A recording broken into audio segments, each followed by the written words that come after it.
Welcome to the Time Management Podcast with me, your host, Abigail Barnes. I'm a productivity coach, global speaker, time management author, and award-winning entrepreneur on a mission to share the 888 formula with the world and to remind you that it's your time. Leave it to me to bring you new time management tips, tricks, tools, and strategies, to introduce you to guests, research, and case studies from around the world, and to give you a simple 5-step process you can follow to uplevel your productivity, achieve your goals, and create a life that exceeds your wildest dreams. I'm so excited that you're here, so let's get started.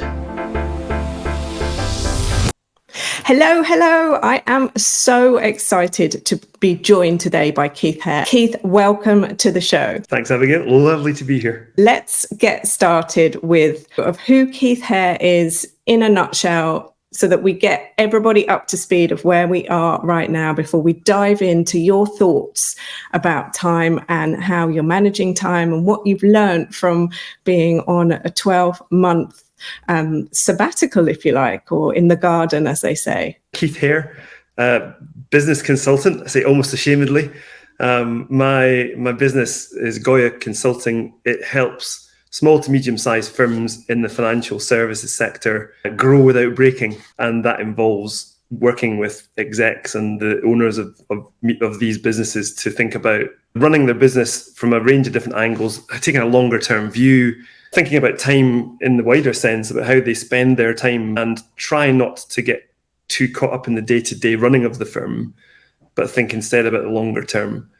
And where I've come to is had quite a long experience in working with financial planning firms, 25 plus years, really. I started life in the life assurance company, as many of us did, struck out on my own, founded my first consultancy back about 15 years ago again. And one of my clients at the time asked me to come on board full time. That client was Benchmark. I joined them in 2011, and we grew Benchmark from a relatively small firm of about 25 people when I joined to a large advisory group with its own technology platform, looking after about 2,000 advisors in total. Sold the business to Schroders back in 2016. And I stuck around for another 6.5 years after that. Left in September last year, and I've spent the last time, probably 12 months or so, just thinking about what to do next, but also maybe taking a bit of stock of what I've done over those past years. Wow. Oh my goodness. What a career path. Well, I'm so excited that we're going to have this conversation today, because there are very few people that I meet, that my audience meets, that are on the journey, that are on the other side, if you like. There's lots of people who talk about what they want to do. There's lots of people who talk about how you could do it, but you actually have the real lived life experience and the stories to tell. So let's start with really, what was your relationship like with time in the past? Back when you started your career, that 25 years ago, what was the culture of time and how did you view time, if you can remember back then? Way back when. I think it varied depending on the firm I worked for, actually. And working for larger companies, you're very much sort of boxed into your place. And as a result, productivity is about efficiency. That's about it. There's not much opportunity in a large, 6,000 plus individuals working in the firm I was at the time to be creative with your role or any of the more strategic stuff. You kind of, your relationship with the time is about trying to carve out as much meaningful time to think about ways you can become more efficient. And not necessarily, it's almost like thinking, how can we get to that destination more quickly without necessarily thinking too strongly about what the destination is and why it's so important that it's that particular destination. I think that was primarily, I guess, I don't know if it's the same in all big businesses, but the 2 or 3 that I've worked for, if you're not at a serious level of seniority, then you have very little impact on the strategic direction of that business. So you're kind of dragged along in the wake of the decisions of the senior, the board, the C-level decisions that are made. Having said that, though, there are still plenty of things you can do within your own sphere of influence, and I think that's one thing I'm sure we'll talk about, is that I don't think enough people believe that truly, that they can do things with their immediate workmates or influence their manager, negotiate, to make time their weapon, I guess, or their asset, rather than something that they're kind of running on the treadmill trying not to fall off, Yeah, 100%. And so what were the cultures like back then? Was it sort of really, you're the last one to leave, you're the first one to get there? Yeah, I've never worked for any bad firms, honestly. I mean, I think there is a sort of almost like a truism that, there are certain firms where it feels like you're failing if you leave before your manager. I was very lucky to have two very good managers who effectively I call mentors, actually, and they were great delegators, and that rubs off. I think the idea that the busier you are, the more productive you are. If I was ever going to believe that, they scotched that pretty quickly. Amazing. And it then transfers to, as you go up the career ladder a bit more, as long as you remember those principles, that it's about effectiveness, not just efficiency, about the destination as well as the direction of travel, then then you teach your staff that over time as well. Yeah, I really, really love hearing this, Keith, because we can so quickly fall into this trap of, well, every company was like this and we all did it like that, and that's how we all thought. And we get into these bubble think schools. I can't think of the word to describe it, but this isn't actually the truth, is what I'm taking away from you. And it wasn't actually your truth, and it's not how you've then been as a leader, leading people into the future. So this is so great to hear. I mean, I wouldn't mind betting that there are many firms where that is the case. And normally sort of strong male dominated kind of this is my way or the highway kind of thing. That might have been a different kettle of fish than what I experienced personally. And if you're in that environment, then you can vote with your feet, and you've got to work with people that you admire who are more senior than you. I think particularly in the earlier stages of your career, if you learn that time is, as I mentioned, a precious commodity, then it's not just about work. It's about what you do outside of work as well. And being efficient and productive in work is great, but you probably still have to work a certain number of contracted hours. What you then do outside of work, even at the most junior level, completely influences your relationship with your friends, with your family, with yourself, to be honest. Yeah, no, I love this. And it is these echo chambers that breed the same conversations. And it's just so refreshing to hear that you had a different experience, and that there are organizations out there that create these different cultures, and that the world is a varied place as I truly believe it is, and that we don't need to fall into the trap of believing that because one person's experience was X, everybody's was. So thank you for sharing that refreshing viewpoint. So let's really dive into then what your wake-up call was that helped you to see time differently. It sounds like you had managers and influences, so it wasn't that you were maybe how most people that I meet are struggling with time and they don't feel like it's their own. What was your real wake-up call that helped you to see it differently? I think there were two, actually. And the first one was health related. I went for a medical checkup. Just as you get past 40, your better companies will have you on annual medical checkups, and that was the case for me.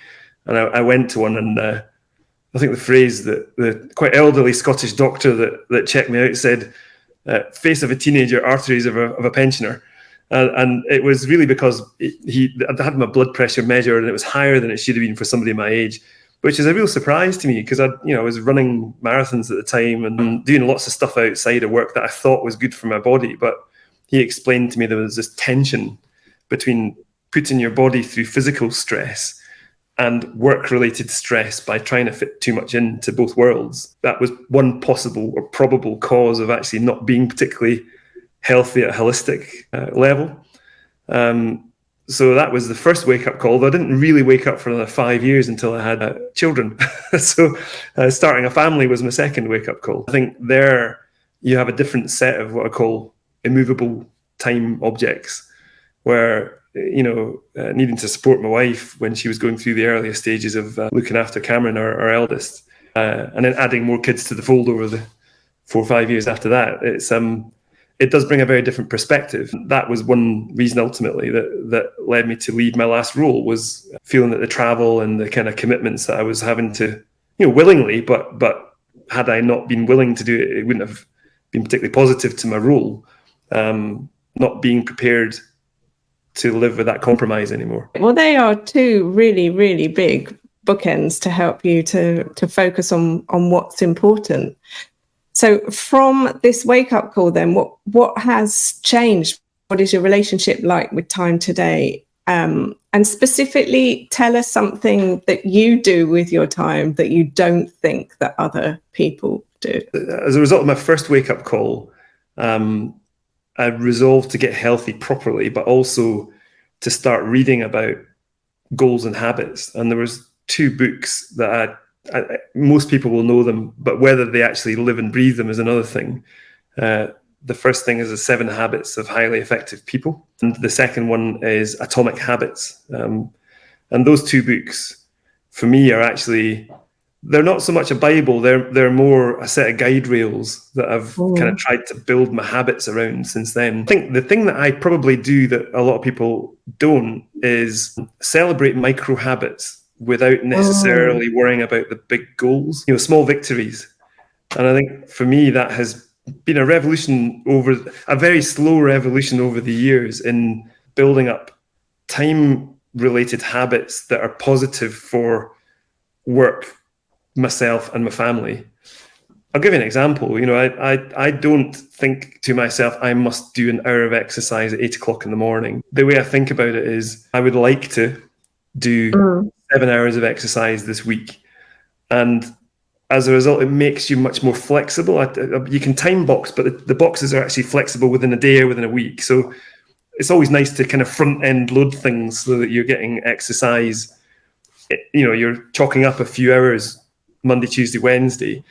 But I try not to beat myself up if work or any other commitments get in the way. I see a lot of people where the goal is to lose weight, to get to a particular weight or to train for a particular event. And 2 things happen. You don't actually enjoy the journey as much because you're focused on the destination. And also you really beat yourself up if you miss a training session or you're not at the target weight by a certain period of time. And for me, that was not the way. I'm not disciplined enough to do it that way. And I don't think I'd be particularly happy if I did do it that way. Building habits from the ground up, to do things repetitively, the sort of compound interest, I called it, of good habits, it really works. And it's not massively time intensive, but if you set lots of them off over a period of time, you will notice the difference over a year, 2 years, 5 years. I love this. So I want to reframe and reshare what I'm hearing you say, just for anybody who is going, yeah. But so what I'm hearing you say is that you identified how much you wanted to do in a week, and then you time boxed it in and around what was already fixed in your diary. So you decided what was important, and then you made time and you moved things around to fit it in. Don't know if you know this, but this is something that I have learned from listening to Andrew Huberman and his podcast, the Huberman Lab podcast, where he talks about dopamine and linking it into the Atomic Habits book, which is amazing. And then obviously the 7 Habits of Highly Effective People, which is equally an amazing book as well. But Professor Huberman talks about the fact that if you can get dopamine from the steps, and rather than waiting for the dopamine when you have achieved the final of like the 6-pack abs for that summer holiday or the arms or whatever it is that you are aspiring towards. But if you can enjoy the fact and celebrate, I worked out today, fantastic. I worked out today, fantastic. He talks about how this is releasing the dopamine. Now, Keith, I call this dopamine dripping. So it sounds to me like you have a language in your own head to do the things that you do. I have a language in my own head as well. It's exactly that, and I think there are, we'll come and talk about technology and the downside of relying too much on technology maybe in a while. But for me, the upside of technology is there are lots of complementary apps that you can help yourself, not I wouldn't say police it, but provide those guide rails for you. So I tend to use Strava, for example, for all my exercise. And Strava has become really good over the years at that kind of drip feed, sort of small dose of dopamine being the outcome, but the rigor that you need, the discipline you need to get into, not beating you up too much if you miss 1 or 2 days, but if you miss a month, you'll be in for a bit of a kind of wake up call. And I think that's the key thing, is that you need rigor, you need discipline, but there are always going to be days where the immovable objects in your diary are genuinely immovable. Don't beat yourself up, just try not to catch up too much either.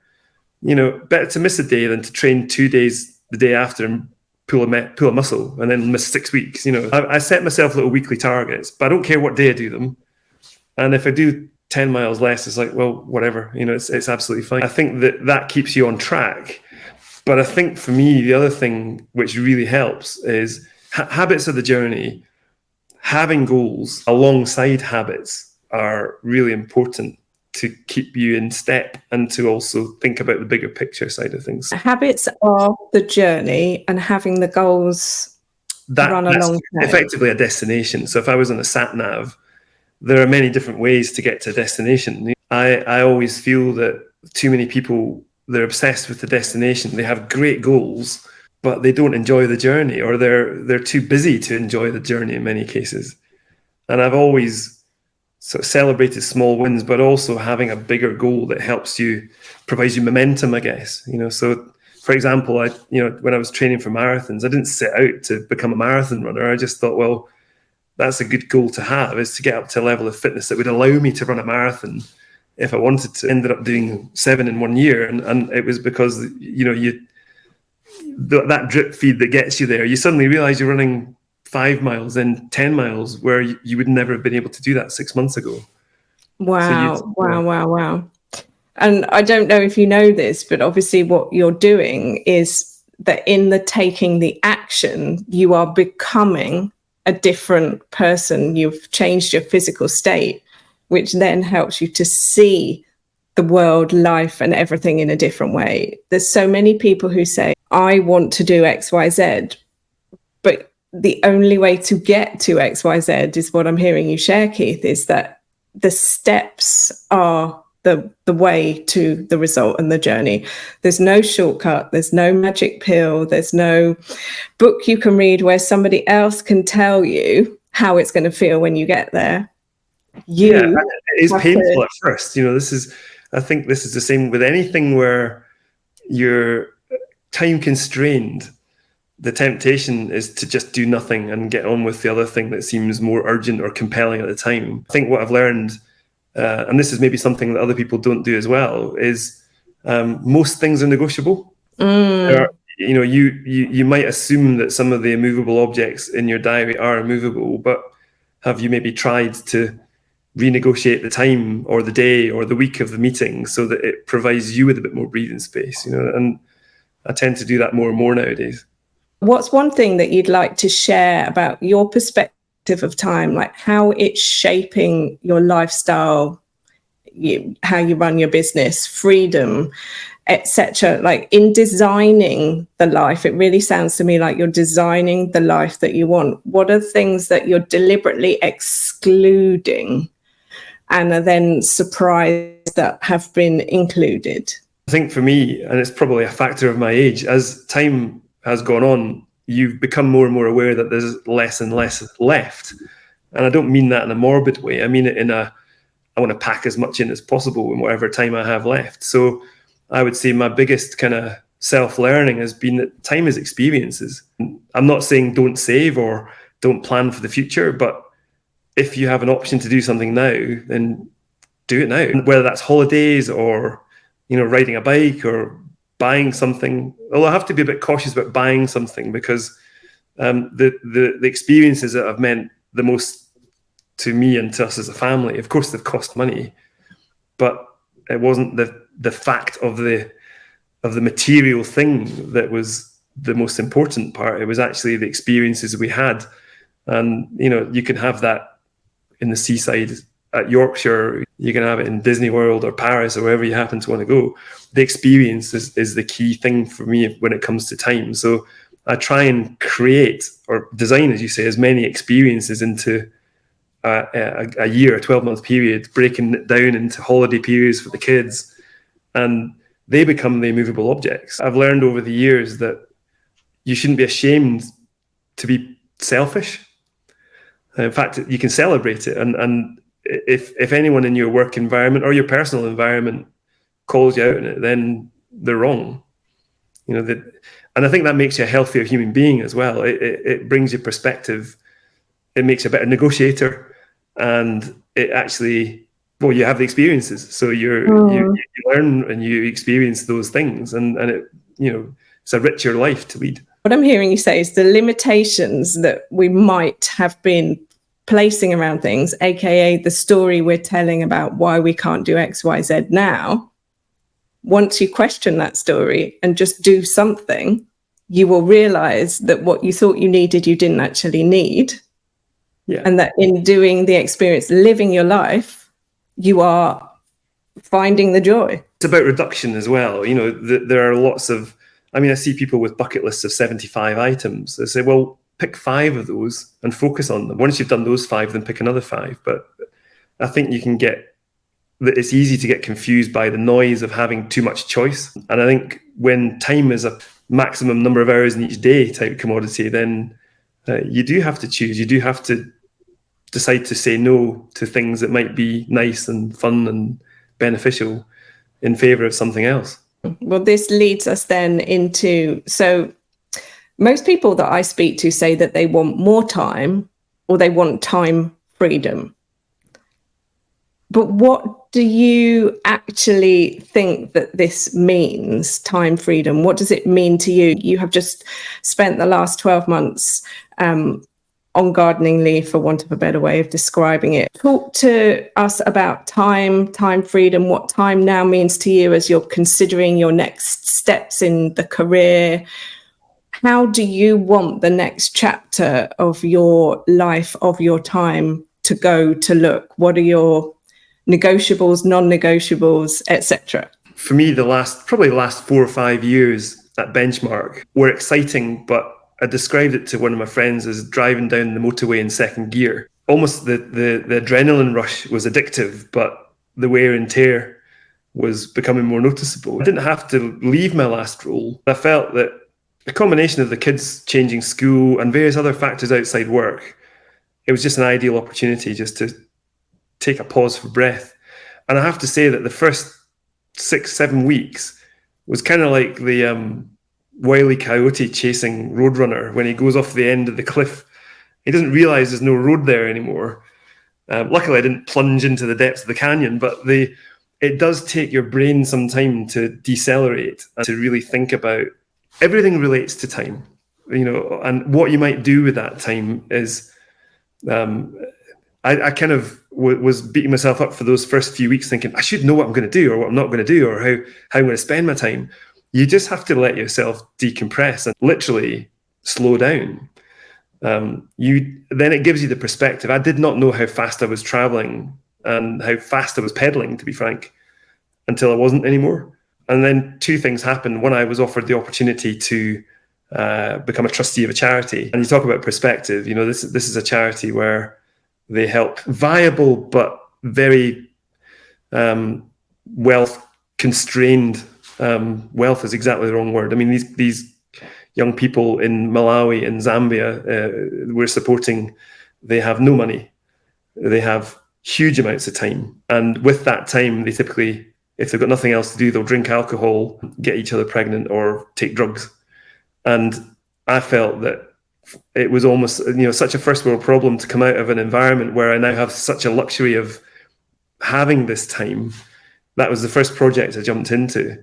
And it was life-changing, actually. It was to be able to spend 3 hours on a conference call to 3 kids in Malawi who are looking to set up a recording studio, and donate all of the excess studio gear that I'd had lying around for years, and then take the time to record videos to then send to them so they could set it all up and practice how to use it. And it, you know, they're now recording music for their villages and getting musicians into, and I can see my old mixing desk and a couple of old keyboards in the background. So, you know, everything is related to time, because I would never have been able to do that had I still been working. And I've fallen off the cliff period. I didn't fall, just kind of kept running for a little while. And then a kind of gradual reassessment of what was important. And it kind of falls into 3 categories, really. There's the personal well-being, and, you know, charity and pro bono time, I would say, definitely falls into that, is being able to make a difference, to have a purpose that's kind of greater than yourself. Most people who are working at breakneck speed, that's not even in their hierarchy of needs kind of range. The other one is health and, you know, physical well-being. And the third one is family and friends, you know, and for a while, work has been the fourth of those, demoted right down to, if it's not good for me, for my family, for other people I'm friendly with, I just won't do it. And I know I've got to go back now to doing something where work becomes more important. But that learning experience for me was that my immovable objects far outweigh anything that work could impose on me. It does then narrow your focus into, well, I'm only going to, you know, go into this role if the following, and it's a very clear list. The gift of time has given you the opportunity to really assess your skill set and decide what you want to trade it for then. Absolutely. It's been a very kind of interesting self-learning experience, but other people have noticed as well. I think I've chilled out a bit since last year at this time. You know, I've had a few offers to go into things that I just felt were going to take me back down that path again. But yeah, it's been great. And I think I would recommend everyone takes, even if it's a month, take a little bit of time out from, it doesn't have to be moving from one role to another. You know, good employers will give you a bit of sabbatical time, or maybe you could do some volunteering or something. It's brilliant for the soul to have that true decompression time where you're not really thinking about anything other than yourself, your friends, and your family.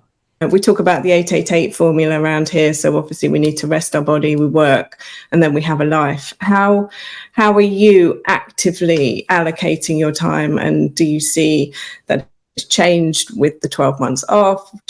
What are things that are non-negotiables going forward? 888 kind of works for me. Certainly now. I think the work bit will become a bit less flexible over the next year, but certainly getting north of 6 hours sleep a night would have been a good thing a year ago. You know, I use one of these sleep trackers and it's pleasantly improved over the year. And I think it does make you realize how important sleep is. One of my learnings in getting good quality sleep is to switch all the electronic stuff off at least an hour before you kind of actually, my wife's terrible for this. She will kind of doom scroll in that hour before bedtime, and I don't know if it affects her sleep patterns or not, but I've deliberately never done that now for the past year. Getting at least 7 hours, hopefully 8 of sleep. The 8 hours of self is actually divvied up into what I call well-being, which includes exercise, diet, proper thinking time. You know, just even, I know you're a big fan of this, but taking 10 minutes out of a day to do proper mindful, I don't meditate, but I try to do kind of spring cleaning for the brain, you know, at least once a day. And for me, that's a bit of music or you know, listening to or just tinkling away at the piano or whatever it happens to be. But it's genuinely emptying your mind of everything else. And I think it's making the things you have to, you know, all these things can be quite passive. You sleep because you need to or because you want to. You spend time with the family because they're here. I think the thing that not working has taught me is you absolutely need to proactively maintain your other relationships outside of your immediate family. So going to see friends, you know, in a different town, because most of it's one of the sad things in a way is that I found a lot of my best friendships were born through work, you know, so a lot of them were based in London or Horsham or Edinburgh or Glasgow. So I've been traveling to them quite a bit over the past year, as opposed to just happen to bump into each other through work. That's something you do need to plan a bit more carefully. I do suspect that one of my criteria might negate me from certain roles, but it's actually to have that work-life balance that's tilted more towards home working, because I do have the discipline to be productive at home, and many people don't have that luxury again. But doing the business consultancy role, I do push back quite a bit about attending face-to-face meetings when they're not absolutely required. I use AI tools, and I've been exploring a lot of the kind of newer generation of tools that genuinely do make a big difference to productivity on the work side. Big fans of AI. We're going to have an AI expert coming on to talk to us on the podcast. For anybody who is dropping in, this is the first time you've ever joined the podcast and you've heard about the 888 formula. So the 888 formula is not here to tell you that this is how your life should be. This is a baseline to get you started. So it's based on science and society. So science says that we need to sleep between 7 to 9 hours. So we call that 8. And then society is saying that our work time is an 8-hour day. So then what's left is the activities, is our life. But we understand and appreciate that things happen, circumstances change. You work in the financial sector. So obviously you've got year end, you've got quarter end, you've got projects that happen. And you mentioned about family. So sometimes if you've got a young family, sleep is going to be impacted. If a change happens, if you get a new job, it's about really understanding that the formula helps you to identify very quickly where you're feeling out of balance, but it's not a prescription saying this is how your life should be. So that's our little disclaimer there for anybody who has never heard me explain it before. That's how it sort of fits in and around everything. Keith, this conversation has been incredible. I feel like we could talk for hours, but we are coming to the end of our time. I would love for you to share what is something that you're working on right now, and is there any way that we can support you in whatever this is?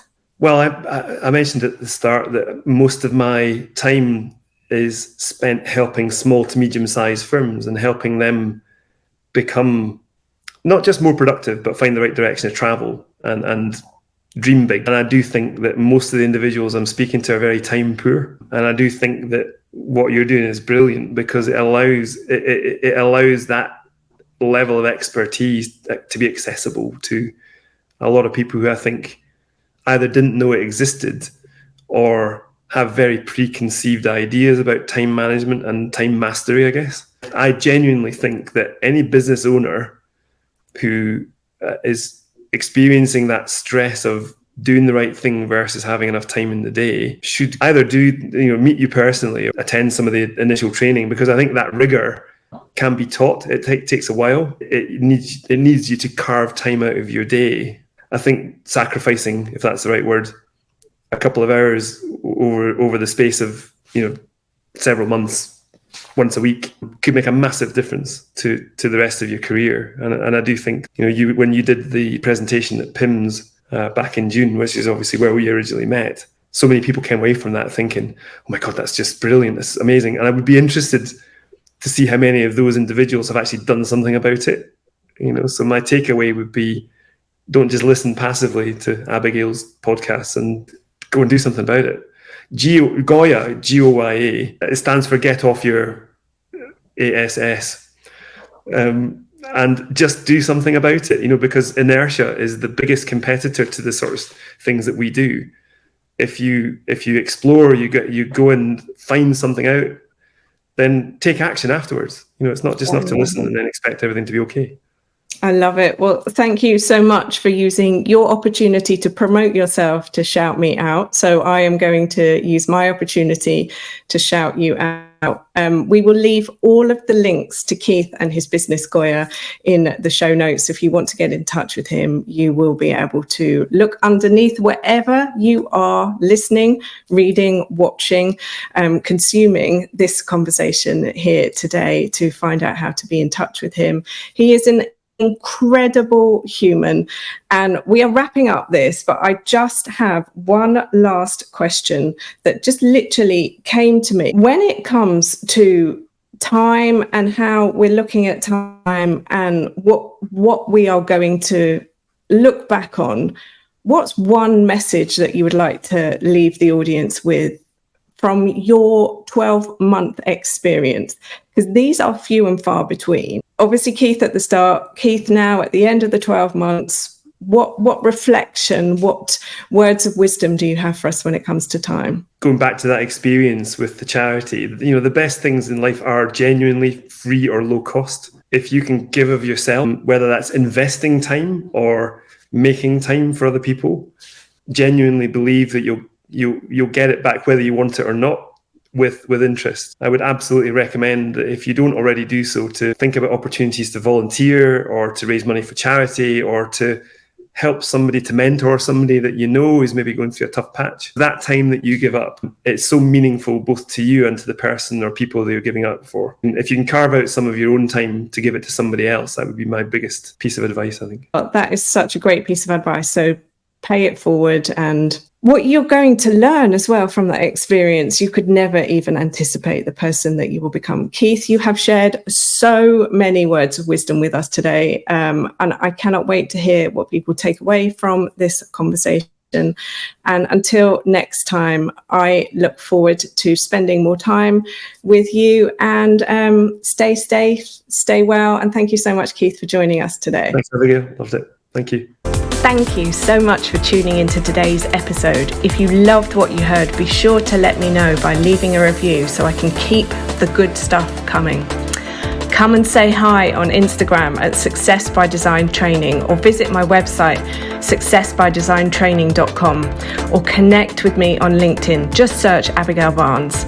Until next time, don't forget, you are amazing and it's your time.